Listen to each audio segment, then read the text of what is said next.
Hi everyone, welcome to the final installment of my Flute Fundamentals videos, in which I'd like to talk to you a bit about the history of the flute, how we got to where we are today, and at the end of the video give you some pointers as to repertoire and books that I think every flutist should have in their library. So behind me you'll notice a couple of flutes that look very different from one another.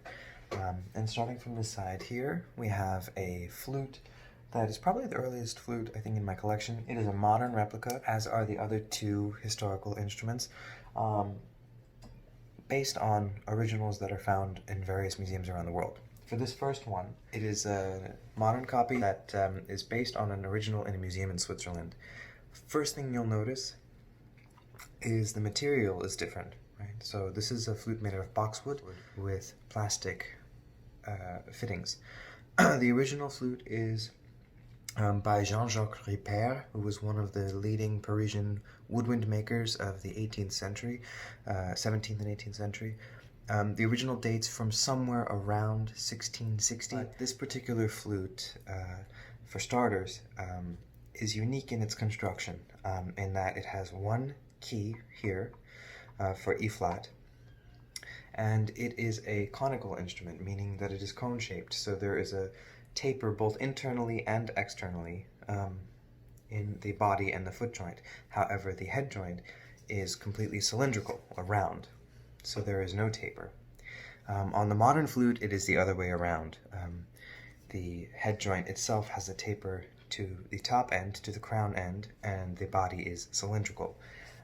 Part of the reasoning for that was in evenness of tone, evenness in intonation, and also additional volume. Now this flute, another interesting fact about it is that it's pitched at 392, A392. In modern orchestras we tune to A441, A442, and this is approximately a whole step down. So if I play a D on this flute, you will hear a C if you have perfect pitch.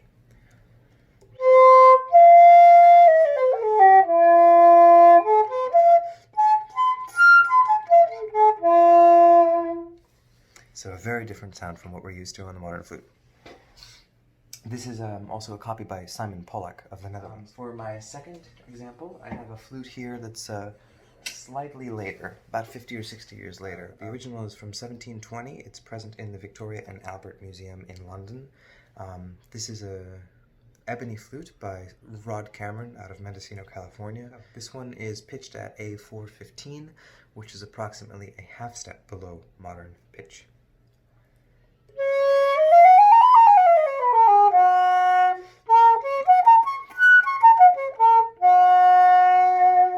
So you notice it's a much beefier tone. It's not just the change in material, but also the change in construction. This flute, unlike the boxwood instrument, is a 4-part flute. And flute makers realized that if they split the middle joint into smaller parts, they had more control over the interior design and also the tone holes and intonation. Fast forwarding here to about anywhere from 1780 to 1810, we start seeing the addition of keys on an instrument. This is an instrument by Rudolf Tutz of Innsbruck, Austria, based on a Heinrich Grenzer, a German family of instrument makers that made instruments spanning from one-keyed flutes all the way through to numerous keyed instrument flutes and oboes and clarinets as well. You'll notice that there is the low C that we see on a modern flute as well, so that's when this starts to come in around the late 18th century and stays pretty close in fashion. And these keys facilitate the bad notes on a Baroque flute. So the Baroque flute is in the key of D major, and anything outside of the key of D major that involves flats, naturals, you're getting into territories that start sounding very uneven in quality of tone. These keys create an instrument that can play a chromatic scale very well in tune.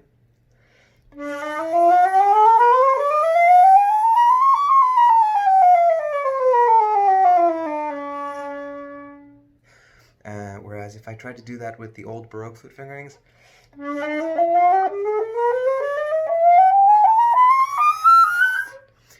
it works, but it's significantly harder, and also each note has a different quality of sound. So this flute, interestingly, is pitched at A430. Now, 392, 415, and 430 are all modern, contemporary inventions for pitch standard. these original flutes are all pitched at different tonalities. So we have, anything from 405, 390, 402, 427, 465, and modern makers in their mathematic prowess and knowledge of physics have been able to renegotiate these scales and pitches to these three standards. So these are the most common. Others do exist, but this flute is particularly interesting at 430, where it is neither a quarter step or a half step away from 440. It is just in between. So you have a bit of a difficult time adjusting to this if you have perfect pitch. And so that brings us to our modern flute design, of course, pioneered by Theobald Boehm, as we would say in America.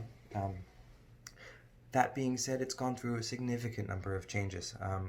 Flutes, their materials, their designs, their construction have all been helped by modern mechanical engineering and also the continuing innovative nature of flute makers themselves. But here we have, a completely even instrument from bottom all the way to the top. That's something that these flute makers in their time, of the original instruments anyway, would never have imagined possible. So we really are able to do so much more on a modern flute, but knowing the limitations and the very special qualities of the historical instruments is so beneficial to us. So when you're preparing early music, be it Mozart or Bach or Beethoven, even Brahms, Schubert, listen to some of these older instruments. Find recordings using historical instruments if you can, and listen to how different it is, because those limitations are the limitations that those composers lived with and knew. They would have never known a flute that was so easy to play as this. And I know when I say that this flute is easy to play, that's saying quite a bit.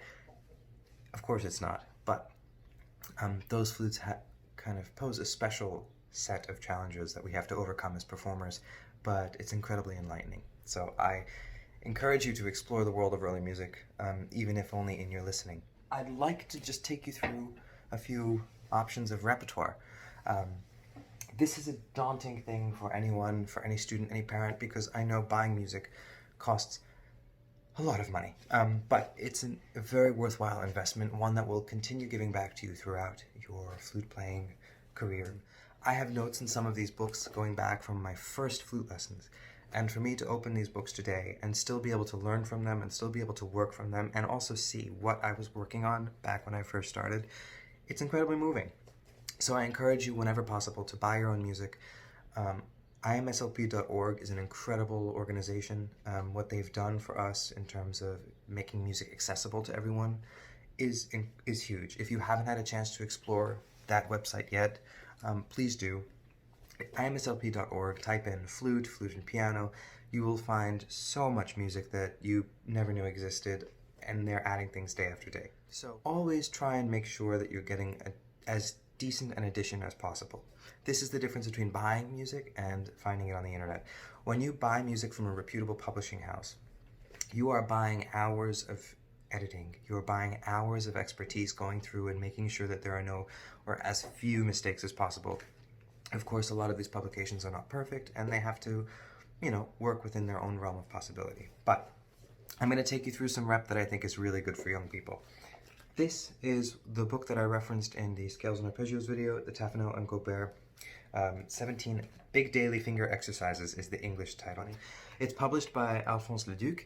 Last time I checked, I think this book was about $30, which is a significant investment, but the music in here will keep you busy for many years to come, and it truly is a standard. Now, the next book that I wanted to take you through was the Moïse de la Sonorité, which I referenced in my first video. This is a very thin book, also published by Alphonse Leduc, with a great picture of Moïse. It is now the classic photo for all productions of this and his other works.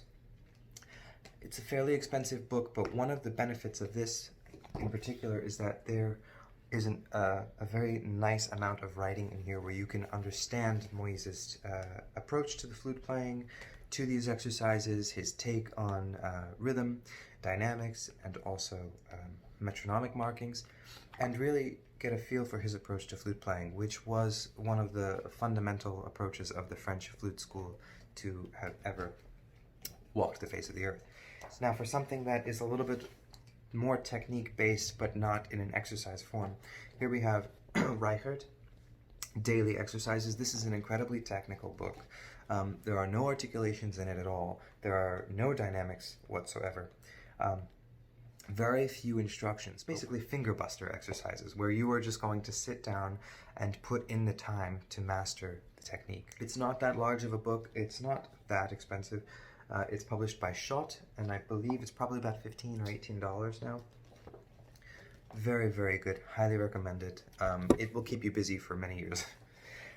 For those of you who might be a little bit more advanced, looking for something a little bit more musical in your technical exercises, the Böhm Caprice Etudes, also published by Schott, are invaluable. Obviously, this is the same Böhm who redesigned the flute, and he was well aware of the limitations and possibilities of his own invention. So these will give you a little bit more of a musical experience in your technique building, something that maybe, won't feel as grueling. And now something that I think we've all probably seen at one point or another, Selected Studies by Voxman, published by Hal Leonard or Rubank. This is a very affordable book.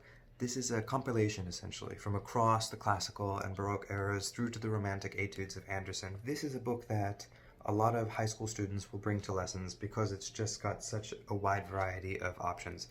If you buy nothing else, this is a good place to start. It's not the most beautifully edited thing. It's not the most accurate in terms of the historic numbers in here, but it is a really, really great starting ground for young flutists. When we're going into serious repertoire, I'd like to just say a few words about Bach and Mozart. A lot of us will have requirements to play Mozart concerti or a Bach sonata throughout our lives. If you're auditioning for colleges, if you're auditioning for summer festivals, if you are auditioning for any kind of competition, generally they will ask, at least for the Mozart G major concerto, if not a Mozart concerto of your choice, either G or D, and a Bach sonata. These are the two most aggrieved composers, I think, in editorial history because of the popularity. Everyone has an old book that probably cost about $3 of the Bach sonatas. Everyone has a really crummy edition of the Mozart concerti. I implore you all to take a little bit of extra money and buy quality editions. You really do get what you pay for. And in this case, I have two editions here for Bach and Mozart each. All of it is Bärenreiter. Bärenreiter color codes their composers, so Bach is blue, Mozart is red. These are Urtext. I also have the Henley editions. Those are also a wonderful place to look.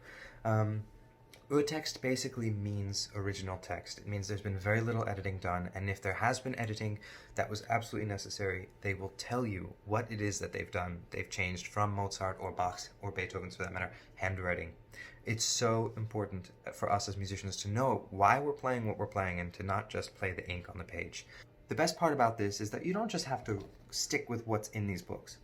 You have a clean slate here to create your own edition, especially in the Mozart concerti. I think everyone has their own ideas on articulation, their own passages that they like to change a little bit with the way they tongue or if they tongue. In editions that are clean, completely clean, you have a fresh start and you can put all of your own preferred methods in. Highly recommend it. They're not actually that much more expensive than your typical mid-level edition. I think the Mozarts are around $20 or $25 each. The Bachs may be a little bit more. But you will actually save money in the long run by not going to those low-level Bach, mid-level Bach, and then finally caving and buying the Bärenreiter because you're so frustrated. These are pieces you will have with you your entire career, and I really encourage you to investigate these options. I hope that's helpful. Feel free to reach out with any questions you may have. I'm happy to answer them, whether they're about etude books, repertoire, good places to buy these things. I'm all ears. All right? Thank you, everybody, and stay well.